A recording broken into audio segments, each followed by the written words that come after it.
Good morning and welcome everyone. Thank you for joining us. My name is Simon Joseph and I'm the marketing manager here at In-House Recruitment, the fastest growing community for in-house recruiters and HR professionals in the industry. Today's webinar is in partnership with PathMotion, a branded discussion platform where employee insiders share their career stories to answer candidates' questions. The title of today's webinar is on Authentic Employer Branding, It Works When Told Right, which is one of the hottest topics currently in the industry. And we're delighted to be joined by David Rivel, co-founder of PathMotion, and Emma Fulton, head of marketing planning at Capita. And they'll be our speakers for the next 30 minutes or so. Before we get underway, I have a little bit of housekeeping. If you have any questions during the presentation, please type them in the question box on the right of your screen, and we'll make sure to come back to these at the end. Now, without any further ado, I'd like to hand over to David. So David, over to you. Great. I'll share my screen with you. There you go. Can you confirm that you can see my screen? Yes. It looks great. Thank you. Perfect. So, yeah, good morning, everyone. So I'm David Rivel, co-founder of PathMotion. And, as Simon said, with Emma, who's heading marketing at the British Army, we'll cover how to create an authentic employer brand through employee storytelling. So, just to set the context of this session straight, I mean, the war for talent is actually over, and as we know, talent won. And we've entered actually now a war for content. So good candidates are basically consumers with a lot of power. So as much as they actually spend time researching their holiday or looking for their next restaurant, they actually expect a lot of information about you as an employer and what it is like to work for you. And I'm sure that, when you started in talent acquisition or in employer branding, you may not have realized how much your job was related to content marketing, essentially. Because actually, when I talk to most of TA leaders or employer branding leaders, they have a degree in social science, in HR, in people management, but very little of them have a degree in content marketing, which would have probably been the high degree for this job. So there's a real shift in actually what's expected from you as a professional, and we're going to cover this today. So it's true that there's a lot of talk when you go to conferences about the fact that you need to be authentic, which actually sounds great, and I know that after each conference, everyone is pumped up about the fact that they're going to apply authenticity in their communication, and then as soon as you get back to the office, your N+1 is kind of reshifting kind of your priorities to your ATS implementation, to the redesign of your website, to actually thinking about your next EVP project, and it's kind of this whole idea of building authenticity kind of drifts away. So it's true that there's a reason for that, because actually, executing an authentic brand is extremely complicated. Yeah, if you think about it, your target audience is actually very complicated. The millennials and Gen Zers of today, they are a breed of candidates who actually look at the world with a very, very suspicious eyes. So and the reason for that is that early in their life, they've actually been burned with a fake authenticity. And as a result of that, they've developed a good, what we call a fake radar. When they go on a date, for instance, they often see the person that you can see on the left. And then, when they actually arrive on their date, they actually find that it's someone that looks, slightly different. And the same is true actually when they buy products. I don't know if you guys heard about the Netflix documentary about the Fire Festival, but if you haven't, I really encourage you to look at it. It's quite fascinating. So you had this huge festival, a music festival that was taking place in an unbelievable island. You had like amazing models kind of selling the concept. It was like a huge success. It was filled like in a couple of weeks, was super expensive. But unfortunately, when people got there, this is how it looked like. So you had like tents with no water, no bathroom, it was kind of a big flop, and the guy who organized it actually ended up in prison. So this is what your target audience is kind of, faced with today. Those are the candidates that you are gonna try to target, and actually they constantly kind of face today with fake news, fake lives on Instagram and Facebook. So you're really dealing with a very suspicious audience, and obviously you can understand that this picture of people playing ping pong in the office won't cut it and won't make it, and they'll just kind of are not going to believe it. And actually, when you look at research, 61% of employees actually believe that the information that is shared by you as an employer is actually not credible. And actually, even if you fool them and you make them, to believe that actually this is a really cool environment and that they can play they can play ping pong and baby foot or whatever, they're gonna still do their second layer of due diligence before they decide to apply. So take recruitment, recruiting the diversity as a talent, which actually is a hot topic today, right? What we are finding is that 57% of employer leaders believe that they lose candidates after that those candidates visit their website, but before they apply. So that means that they literally go to the website, they have an intention of applying maybe or potentially, and after visiting the website, they kind of get discouraged and think, okay, this is maybe not a place for me. So it's clearly something, you said, or maybe it's something that you didn't say that actually, puts diverse candidates off, right? And here I'm only speaking about, talent attraction problem, but the issue is also about talent retention. Because, say that you did get them in and that people kind of eventually kind of buy into it and that they join you, you still have 60% of talent leaders who say that it's actually super hard to retain talent. If you look at Coca-Cola, for instance, which we work very closely with, their salespeople actually leave the job after 6 months. Why? Because when they apply, they feel like, okay, great, I'm going to work at a brand like Coca-Cola, I'm going to drive in a Ferrari, I'm going to sell like multi-million dollar deals. But actually, when they get there, they receive a small Fiat, and they need to sell vending machines and actually clean them up, in small cities around the country. So being authentic is actually very complicated. There's a fine line between obviously wanting to sell yourself as an organization and attract the right people, but at the same time not overselling and being honest and open and truthful and getting the right people in, because otherwise eventually you will lose them. So we are all kind of faced with the same problem. The good news is that there is an answer to actually make it happen, and it's called storytelling. Yeah, employee storytelling. Actually, storytelling is something that works. I mean, actually, the guy on the picture is actually quite good at it, and it's been quite effective for him. And I'm sure that many of you heard about this. Many of you heard about that topic about employee storytelling, but let's remind us first why it is something that works, right? I mean, storytelling is not new. It's a science that is extremely documented, actually, and we know that stories will actually be better remembered by people. Yeah, they trigger emotions, which eventually will drive decisions. Yeah, and this is why brands like Coke, Nike, Virgin invest so much into storytelling. Yeah, there's a clear ROI to it. And actually, if you think about it, movies are a good example as well. When I see hockey, this is when I feel like going to the gym. Yeah, it has a direct effect. When you see a nice tennis game, suddenly you're like, okay, I should go back and play tennis again.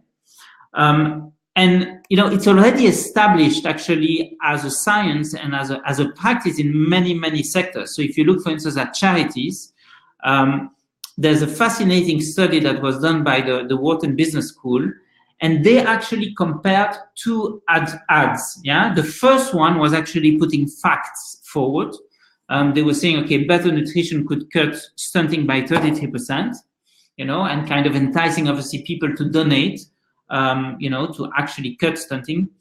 And the other kind of ad showed Rokia, which is like a child who is actually very hungry, living in Mali, and suggesting people to donate to help people like her. And guess what the results were between the two ads? The second ad received 66% actually more donations. Yeah, so quite massive. So while storytelling is established in many industries, we found that no one actually had proved how storytelling could be applied. At least there was no proof that scientifically it could work in HR and talent attraction. So we decided to actually conduct a study ourselves. So, we've been quoting a very prominent neuroscientist for years and years and years. He's called Paul Zak. And I encourage you to kind of look a bit about what he's been doing. He's like a guru in storytelling. He has a company in the US called Immersion Neuroscience. So he's the guy who's actually helping Coca-Cola to choose which ads to put forward at the Super Bowl. So he definitely knows what he's talking about. And eventually we kind of convinced him to conduct a very unique study with us. Yeah, and the study was essentially to compare the Citigroup corporate website to the platform where they had the stories of the employees who were answering candidates' questions. Okay, and the test question was very simple, with like 70 students, in a lab, and we asked them a very simple question. I mean, we were testing a simple concept: is what website will candidates find the more persuasive? Is it the career site of Citigroup, or is it the platform with the stories of Citi employees? Yeah. So, you have basically 70 students who are interested in working in finance. We measure their heartbeat, the oxytocin released in the brain. And what we actually measure is called immersion. Yeah. And immersion is essentially the closest predictor on whether someone will take an action. So for consumer, it's obviously, am I going to buy the product? But for candidates, is actually, okay, am I going to apply and engage with the brand? And here are the results. So it's quite surprising. So results number one is that employee stories are actually not immersive. So the career site was not immersive. Yeah, so employee stories were immersive, 18% immersion. And the career side of Citigroup was at -2%. So there was like a 20% gap between the two, which is huge. So 0% is actually the benchmark. Anything above it is immersive. Anything below it is not immersive. Okay? So the second result was that the immersion was much more constant when it was employee stories than on.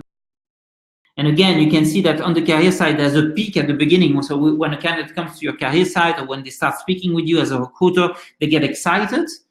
And then it slowly kind of dies off, whereas the employee stories keep them excited and engaged. And the last piece, the last results that came out of the study is that employee stories cause twice less frustrations. Okay? Why? Because essentially, employees were able to answer very specific questions that candidates had, whereas the corporate websites seemed a bit scripted and corporate. So the test results were quite overwhelming. And so, what it means for you is that you can spend a lot of money improving the look and feel of your website, but it won't be enough to persuade candidates to actually join you. But beyond the test results, I mean, there's plenty of evidence today that candidates actually prefer stories than facts. So we asked the following questions to candidates. So we did a big survey across 1,000 candidates. And basically what they told us is that essentially 54% of them said that they wanted to get real life stories about what it means like to work for you as an employer. And only 37% wanted facts. How come? Actually, BCG, the Boston Consulting Group, actually ran a study and found out that 100% of companies are claiming that they have a diversity program, in place, but only 25% of employees in these companies actually mentioned that they benefited from it. So there's a huge kind of gap between, what companies, believe, they are doing, and what candidates actually perceive. So, it's not actually sufficient to just kind of pretend that you're doing something, but you need social proof. So what we are seeing, for instance, on our platform is that people want to hear from the people living it. Yeah. So it's not enough to state that you're doing something, but actually this is a question, for instance, on the Police Now platform, where a candidate is saying, okay, I want to know from a female police officer how the work balance is achieved. I don't want to hear from you as a recruiter. I want to hear from the person actually living it. So the takeaway is really that revamping your career side alone won't be enough. Yeah. So again, don't spend thousands of hundred thousands of pounds just doing that, but actually invest in stories. But you might say, okay, great, but actually we're already doing it, right? We have stories about our employees, we have testimonials, we have videos, and this is great actually. But the real question is this enough? And can you prove that you have an ROI with that? And I'd like to share with you some best practices on kind of extensive research that has been done in the market and that we complemented with our own research about how to actually build good stories so that you can take something very concrete away when we finish. So one thing to do is to have a narrative. Okay, then there needs to be a beginning, a middle, and an end. You need to speak about challenges. It's extremely important for candidates to feel that it's not totally rosy at your place, that there are challenges, that it is difficult. And if you don't do that, you won't sound credible, right? It needs to be, a story needs to be very detailed oriented, right? There needs to be concrete examples. And while you tell the story, you need to give kind of advice and tips to your candidates. And finally, it needs to be extremely personal, something that you actually lived. So there's a really interesting discussion, for instance, on KPMG's platform, where a candidate is asking, okay, but why did you choose KPMG over the other kind of big four firms?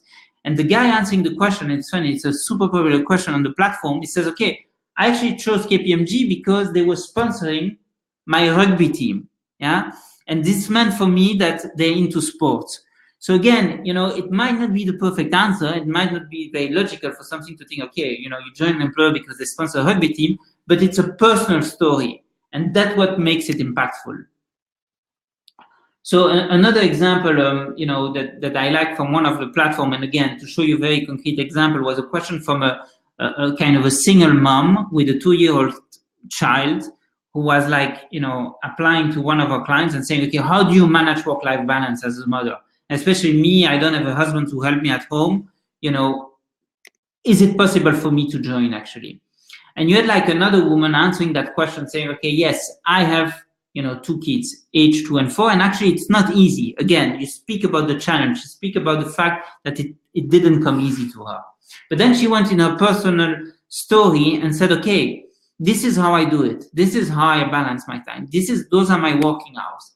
And finally, she kind of gave really good tips to the person saying, okay, I understand what you do now. I understand it's not easy. So actually there's a possibility for you to actually make it. And it's worth going for it. And actually don't conform to poor working rituals, such as late nights, because actually you can still be efficient by avoiding that. Now, it's also important when you actually cover stories that they actually cover a lot of different topics. Yeah. And it's not enough to do the type of day in the life of, John, Tom, and whatnot. Because when you look at Tom, for instance, this is the career path, what he did on, he's a candidate for one of our big 4 clients, and basically this is what he asked that question and the content that he consulted. So it went from work-life balance to salary and benefits. Then he ended up applying. Then he actually, asked questions about, the company, personal development. He actually went for interviews, and then after the interview, he still asked questions or had questions about, travel and whether you could be mobile at the company. And it could be because he just spoke to someone else who said, okay, at my firm, I get to travel every X weeks. So it's very difficult to predict what candidates want. And so it's extremely important that you cover a range of topics. And this is very much in line with, a huge study we conducted around, what is important in the candidate experience. Yeah. So the three main factors, one of the main factors was all actually about the fact that you need to cover a range of issues, because actually what candidates expect from you is to get specific and relevant information about the question that they have on their minds. So bottom line, this obviously, as you understood, will not work. Yeah, stock photos and stock stories are simply not going to work. And finally, what we recommend is for you to use a mix of channels, yeah, and a mix of formats. So obviously, text is still best to cover sufficient candidate topics, because with text, you can cover a lot of topics that are maybe a bit more difficult to cover by video. But videos are key, obviously, for Gen Zers. And what you want to do is videos that are maximum between 30 seconds and 1 minute.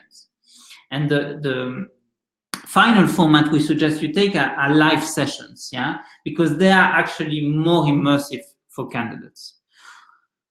So on that note, I will hand it over to Emma, who will talk to you concretely about, how they put that to life.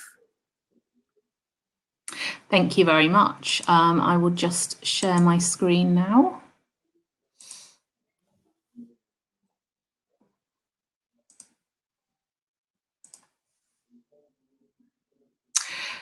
Okay, so I just wanted to chat to you all about our use of PathMotion for the British Army. We made the decision to look at PathMotion. It answered a number of challenges for us. One of our major challenges that people may be aware of, if you've ever heard anyone speak about recruitment within the Army, is actually now the sphere of influence that the Army has is diminished quite a lot. Going back a few years, you think about the Army particularly, but the military generally, were much more in the public profile. There were high-profile conflicts with Afghanistan and Iraq before that, and therefore the understanding of sort of what the Army did on a day-to-day basis was much more front and centre. We've got reduced armed forces now, and in a recent study that we did, we found that only 7% of our target audience, which are 16 to 35-year-olds, but predominantly 16 to 24-year-olds who join, actually knew of somebody in the military, and therefore the knowledge, the understanding that they had on actually day-to-day life, what that looked like, what an army does when they're not at war, let alone the understanding of the different roles and the regiments and the different parts of the army, and actually what life was like generally. That's coupled with the fact that the army offer is seen as quite unappealing to a lot of people. The military isn't your normal sort of 9-to-5 role. It's a lifestyle choice that's going to take you and your family potentially to new locations every couple of years. You might be deployed, you'll be sent on operational tours, you might be away from home for 6-12 months. So we wanted to look for a tool that was going to help us communicate some of that messaging in a different way. As David mentioned, we already do quite a bit in the terms of advertising and video content, but there's also a lot of information on the website that tells you all of that sort of thing. But we really wanted something that would be able to give our recruits and our potential recruits access to people actually in the army who could tell those stories more authentically about actually what their lives were like. So It was only a month ago, in the beginning of August, that we actually launched the site live, and actually it's been pretty incredible in terms of take up for us at the moment.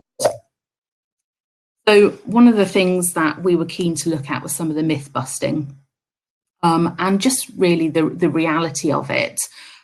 It's been great from that perspective, and I've just got a few examples here of some of the questions that have come in already. That we had. Some of these questions we had from candidates prior to going live, and actually we were really keen that people could see the content beforehand. So we pushed those questions into the site as well, and we allowed our insiders to actually answer those live, which has been great. This is like I think this is like a key question that probably a lot of people have, is the reality of actually of the potential to have to kill people and what that's like. And actually the answers here are really great. They're probably not the thing that anyone else would say if you were going to talk about that, but it's coming from the people who are actually on the ground doing those jobs. There's also some of the questions here about actually the lifestyle and where am I going to be based and what input would I have into that, coupled with actually some of the hygiene points about, for females particularly, there's been a lot of concern around actually the mechanics of things like periods, which perhaps people don't want to ask about. How do I go to the toilet? What are all these questions that people have? Some of the questions that have really surprised us on there have been about food, and not the sort of normal things that you might think about. Can I be vegan? Can I eat halal if I need to? All of those sorts of things. I think people have taken them as a given that would be acceptable. But the questions that we've had have been the things where I'm a fussy eater and I only eat pizza, or I only really like Mars bars. Am I going to be able to eat? And is food going to be an issue for me? And these are all the questions that it's just been great to have the opportunity to be able to answer for our candidates. David mentioned about actually the traffic and the elements of people actually converting when they're on the site, and that was one of the key bits that we were quite keen to address. So we don't really have an issue in terms of the traffic volumes going to the website. The advertising and all of the media that we have out there do a pretty good job of doing that. What we then have is that challenge of the reality of actually applying, and I'm sort of interested enough to click and go through to finding enough information to actually go forward and make that application. There's quite a lot of information on the site, there's video content available, but it's just an opportunity to present that information in a very different way and in an authentic way from our employees, basically. So we have, so one of the aims is obviously to try to get that information across to improve that conversion rate for us as well. And we've already seen some movement there, which I will show you some stats on in a little while. So this just sort of shows in the first month the types of discussions that we've had. As you can imagine, there's been quite a lot on applications generally, which have been, this was a little bit of a challenge, and PathMotion have been great at working with us to try to address that balance, to make it more around the lifestyle questions. But what it has done for us is highlighted that perhaps the information that we have available either isn't easily accessible for people, or they don't understand it, and it's not working for them. So that's allowed us actually also to address that candidate issue. And we know from the work we've done with PathMotion that a lot of the candidates that are coming to our site, potential candidates or people either perhaps who've already applied and want to find out more information, are coming, and the journey tends to be for them some of the more hygiene elements first. So those questions actually around, I've got an issue with my application, or I'm not sure about how to apply, I've got a problem, with getting the information across, are really important to have addressed on there. But now we want to try to up some of the other content, which is the stuff that people find actually more useful and tend to click on prior to clicking through to apply. So we've had some, and we've got some quite great, good video content as well that our insiders have started to put on there. It's quite early days for us still, and we need to do a little bit more persuasion in terms of getting some of the insiders comfortable with filming videos. But as we've started to do that, people have started to see what that looks like and are much more comfortable with doing it. So we've had already, and probably a lot more than that now, but within our first month through August, where we tracked it, nearly 7,000 visitors to the platform, which is great. These people viewing this content over and over again, and you can see from this particular screenshot, there's a question from a female applicant who actually, rather than being particularly worried about whether they were physically fit enough, were just worried about their actual physical makeup of were they going to be able to be strong enough to do some of the activities that they need to do on the fitness test. And we've been able to have one of our insiders there, Georgina, who actually is full-time reservist, and she supports us within the marketing team. So within marketing, we use our Army colleagues to make sure everything's authentic and accurate that we're doing.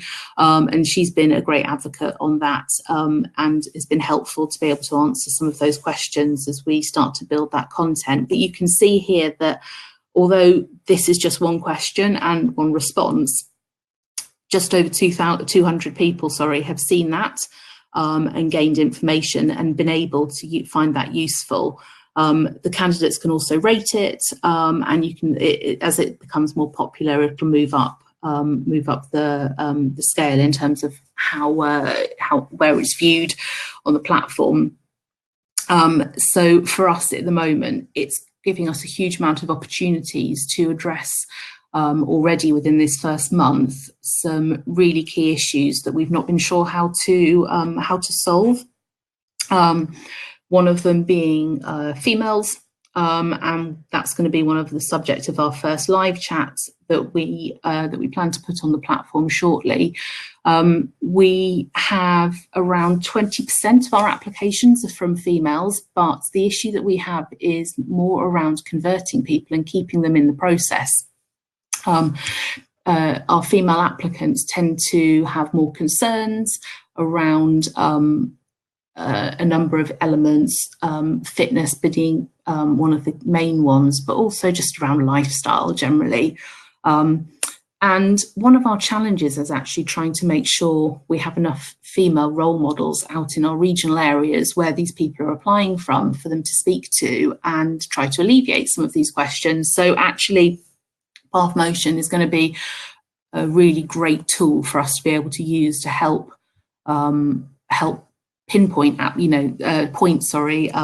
applicants too. So when they are in the offices and talking, they can say, look, would you, we've got this site and actually there's some great discussions on here for you to go and check out to sort of answer perhaps some of the questions that you have. So our first month's results are here, and as you can see, we've had 229 clicks already through to our application pages originating from the site, which is fantastic. And this is all without us actually promoting the site at the moment. We launched with fairly limited insiders. We had around 20. And a few of those weren't as keen as others, and so perhaps haven't been answering as many questions that came in. So we didn't want to do too much promotion because we didn't want to put too much on those particular insiders that there until we build up more with a more range of trades and backgrounds and levels of responsibility. So we haven't done a lot of promotion, so this is pretty much all organic from people finding the page that's embedded into the careers site. So our next steps now are to start to promote this more as we've built up more insiders and built traction across the Army, and people are really excited by the opportunity this presents. We also will be able to embed insiders into the website, into wider areas of it, either discussions so people can see the questions going on to be able to go there and view those, but also from our pages where we talk about the individual roles, we're going to be putting some of the insiders that work in those areas there to bring to life more the content that's there, where we're talking about mechanical engineer in the REMI. We can, as well as having some video content links through, actually have the opportunity to ask somebody who's doing that role a question, which is going to be fantastic. And this is just sort of showing you that, you know, this is for us, our main goal obviously is always going to be trying to get more applications, but it's going to be applications, we hope, from the right sort of people who are more inclined, more informed, and wanting to carry on the process. At the moment, one of the challenges that we have is getting enough information about the complexity of the army out to people. And we know around 20% of our applicants at the moment tend to drop out the process quite early on because they've really applied in order to speak to somebody and find out more information. So the hope being that with being able to provide this content for them, they'll be more informed and hopefully want to carry on their application further. Okay.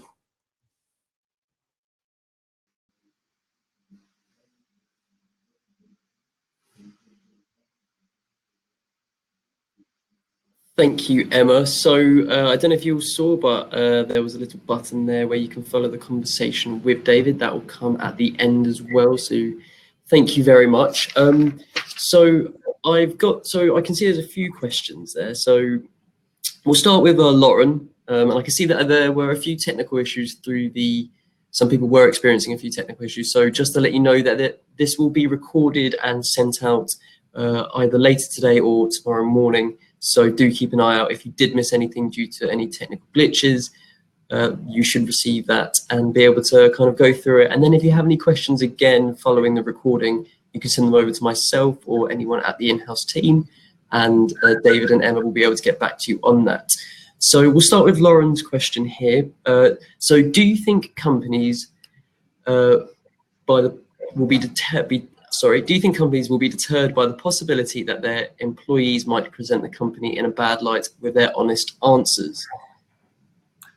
So I'm happy to take that one, at least to start. So it's a great question, actually. And my view on that is that quite the opposite. It's really important. Employer branding is not just about attracting talent or attracting the high talent, it's also about repelling the wrong talent. Yeah, and so I think it's extremely important, especially in today's age, and as explained, to be open, honest, and speak about the parts that are not so great, including the challenges that you face as an organization. And I'm thinking, a few examples that I saw happening. So there was a candidate asking a question to Citigroup around the working hours. And you had different people from different departments being quite open about the fact, especially that in investment banking, sometimes they were doing all-nighters. That if you're not capable of having the stamina to stay, a whole night, you might as well not apply. And this will actually make sure that you'll get the right people in and that you'll find a better fit with the candidates that actually join you. And this will eventually reduce churn. Because the worst thing that you can do is to oversell, not be honest, and then people coming in and being disappointed. And as we know nowadays, they're just not going to stay. So it has a huge cost to the organization. So there's definitely an education to be done. So it's true that today companies are deterred, but there's an education to be done internally, including by you as TA professionals, about the importance of having that openness and honesty. Yeah, I'll just reiterate that to say that I think it's really important for people to understand the reality of what it is they're potentially joining. So for us particularly, high volume recruitment, we want people not to drop out the process as they go on and find out more. And people will, of course, because sometimes you don't know quite if something's right for you until you start doing it. But by doing this, we'd hope people could be a little bit more informed and understand, as David said, the reality of it. So, am I going to have a work-life balance? Yeah, maybe in some roles, but some roles you won't. And, you know, you may be sent somewhere with only a few days notice. It might happen. We try, you know, the army try not to, but it does happen. So if that's not for you, I know speaking with some colleagues in armed forces in different countries, they've suffered similar issues. People saying, well, I don't want to join. If I have to get up at 5 a.m. when I'm on basic training, it's not something for me. They had concerns from some of the senior people saying, well, we're putting people off. And I'm like, well, if they don't want to get up at 5 a.m., that's not for them, because they're going to have to. And maybe a last point on that. I mean, at the end of the day, when you choose people as ambassadors and you put them forward, you need to know that, at the end of the day, they're naturally kind of going to sell for you, and they're going to be enthusiastic because it's also their brand image. So we never find someone just hashing their employer. Quite the opposite. I mean, they try to actually make the case about why it's interesting to come. So yeah, I mean, at the end of the day, you're right in saying that you need some guidance, you need some training, but naturally when you put people forward and give them that responsibility, and obviously you select those people, they'll naturally be positive about you as an employer. Yeah. Great, thank you very much. And I can see one other question. I mean, if anyone else has any, we do have a little bit of time, so feel free to type them in now. But so this one was actually answered by someone else in the webinar, but I thought David might be able to go into a little bit more detail if he knows. So Tony asked, what is the name of the company guy who is helping Coca-Cola with storytelling? And Daniel came back to say, Tony, the guy's name is Paul Zach, and gave the Wikipedia page. But I was just wondering, David, do you have any further information on Paul Zach at all, or if you're able to confirm if that is the person? Nice guy. You should reach out to him, and he can actually work with you. So I mean, if you type Paul Zach on Google, you'll see he's got some TED Talks as well. So you've got his information available. He's definitely a super interesting person. It took us a year to get him to want to work with us, on that experiment. But he eventually gave in, and we did that together. Yeah, he actually mainly focuses on consumer kind of experiments, but obviously, now he's getting into.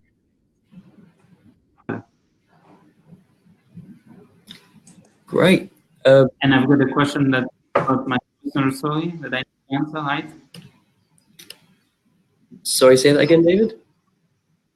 So there's a question from Lauren about, your personal story. Yeah, so feel free, go for it. So just for those who haven't seen the question, it's, hi, David, can you give us a personal story that influenced you in creating PathMotion? Yeah, so it's a good question, actually. So it's funny because it came through personal experiences. So, I studied in the UK a couple of years back now, and, at the time banking was popular. So I applied to a few banks and eventually got a few offers. Was about to sign my contract when I met someone who was working for General Electric. So I don't know how much you know about GE, General Electric as a company, but at the time I was 20 and didn't know much about them. For me, it was like the fridge that my parents had at that place. And the last thing I wanted to do is to work for a fridge company.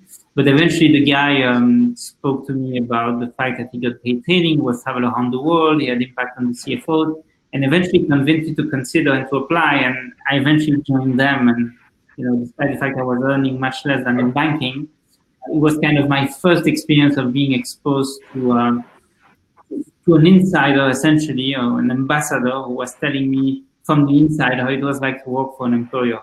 And I know my co-founder had a very similar story when he applied to university. But eventually, across my career, I've always kind of advised young people to go and speak with people in the job. Yeah, at the end of the day, when you think about it, it's psychology 101. It's nothing, that should surprise any of us. And eventually, we decided with my co-founders to create PathMotion and give an opportunity to any candidate to speak to employees of companies and break that barrier. Great, thank you very much. So. Again, so you'll probably see it pop up on screen now. There is now the opportunity to arrange a call with David. You'll get access to his calendar and be able to schedule something in, and hopefully you can progress from there. But if there's no further questions from anyone else in the webinar, I'd like to extend a huge thank you to David and Emma for being a part of this webinar. You've covered some really insightful and important points and have introduced the audience to some new ideas, resolutions, and personal stories from David, which is really good to hear of how he built the company he's founded. To the audience, if you have any more information about any of today's discussions, then please feel free to speak directly to PathMotion, or you can always send your questions through to in-house recruitment and we will forward those on.